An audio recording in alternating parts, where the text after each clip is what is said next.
Hello, good morning students. Please subscribe the channel, drop a like, share and comment. This is Progressive Monthly Magazine, June 2025, exercise number 11 and 12 on the speed of 100 words per minute. Start. All the honorable members have been supplied with copies of this declaration, and so I shall not read it over again. I shall merely point out very briefly some salient features of this declaration. It is a short and simple document in 4 paragraphs. The first paragraph, it will be noticed, deals with the present position in law.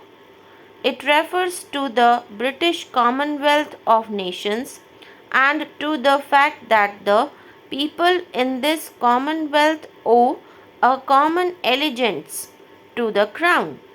That in law is the present position.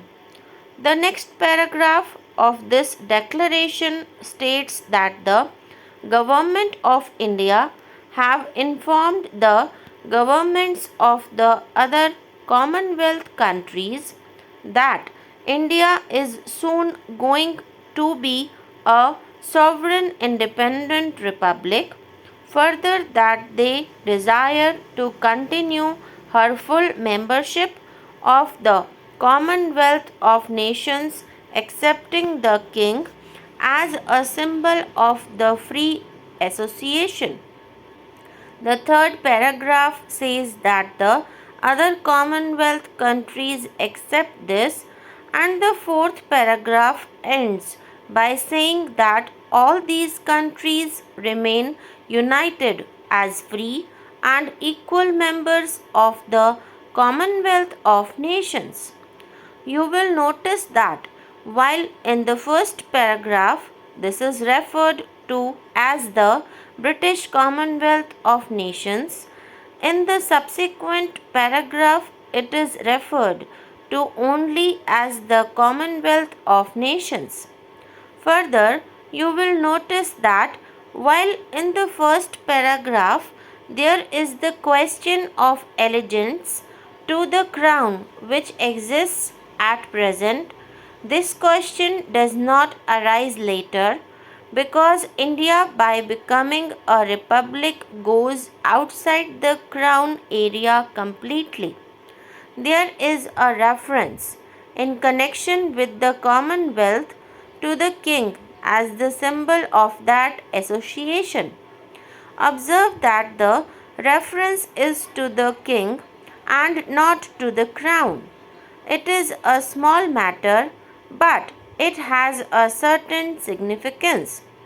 But the point is this, that insofar as the Republic of India is concerned, her constitution and her working are concerned, she has nothing to do with any external authority, and none of her subjects owe any allegiance to the King or any other external authority.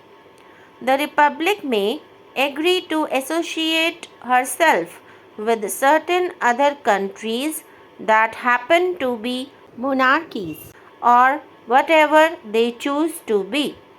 This declaration states that this new Republic of India, completely sovereign and owing no allegiance to the King as the other Commonwealth countries do owe, will be a full member of the Commonwealth.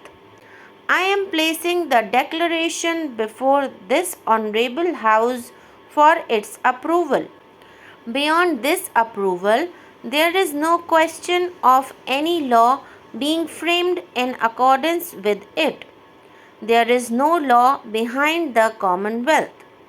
It has not even the formality which normally accompanies treaties.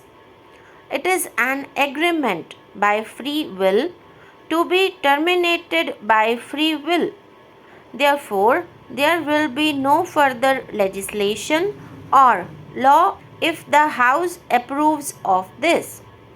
In this particular declaration, nothing very much is said about the position of the king, except that he will be a symbol. It has been made perfectly clear that the king has no functions at all. He has been made perfectly clear that the king has no functions at all. He has a certain status. The Commonwealth itself, as such, is not a body. If I may say so, it has no organization through which to function, and the king also can have no functions.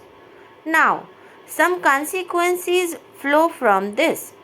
Apart from certain friendly approaches to one another, apart from a desire to cooperate, which will always be conditioned by each party deciding on the measure of cooperation and following its own policy, there is no obligation. There is hardly any obligation in the nature of commitments, but an attempt has been made to produce something which is entirely novel, and I can very well understand lawyers on the one hand feeling somewhat uncomfortable about a thing for which they can find no precedent or parallel.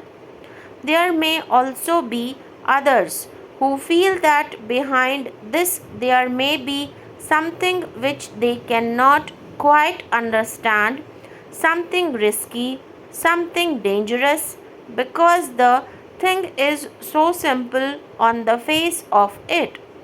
That kind of difficulty may arise in people's minds. What I have stated elsewhere, I should like to repeat. There is absolutely nothing behind this except what is placed before this house.